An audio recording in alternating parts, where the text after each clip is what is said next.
Well, do you have a recipe that everyone raves about? CBS 2's Elsa Ramon shows us with the right strategy, it could become a sweet success.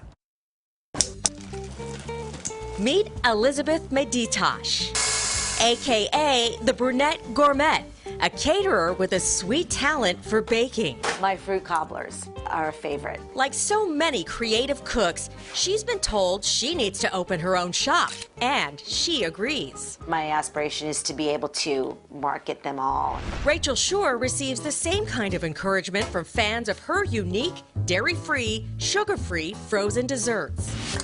She's like a chemist at work, combining healthy ingredients into her frozen desserts, like this pumpkin apple pie with dark chocolate chips. It's something that is so unique and so different that it needs to be out there, and people love it. So what does it take to become the next Mrs. Fields? Have guts and perseverance. I'm here with research and development chef Andrew Hunter, who is going to tell these ladies what they need to do to get their product off the ground and running and marketing. And you said the number one thing, the first and most important rule is it's got to taste good. It's got to be delicious. Chef Hunter would know. He's worked with big companies like Kellogg's, Kikkoman, and Wolfgang Puck. And we'll start with Elizabeth. I love the crunch and the flavor of the topping, and then the fruit is really rich and luxurious.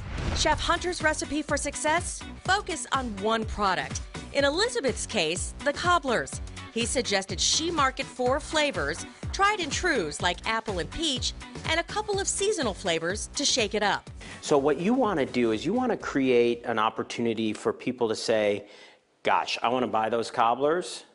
Which one do I want? Next, set your selling price. Elizabeth was selling her family-size cobblers for $8. I would actually encourage you to think about a smaller size, and now start thinking below $4. With that in mind, Chef Hunter cautions, watch your costs. The cost of ingredients should only be 25% of the final price. On to Rachel's frozen desserts. Her pumpkin, apple, and cinnaberry flavors were all hits. Wow, that's delicious. Thank you. Now it's time to name your product. Chef Hunter says you are your brand. So what do you call it now? 4, like number 4, and sure, S-H-U-R, like my last name.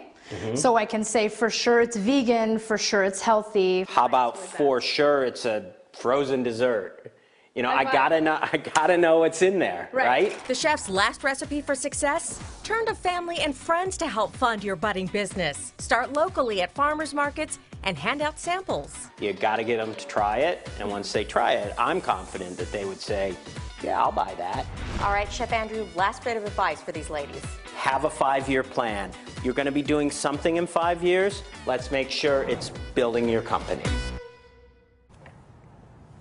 Well, Chef Andrew Hunter is taking your questions on how to market your best recipe. Just go to our Facebook page under CBS Los Angeles, post your question, and he will be responding personally.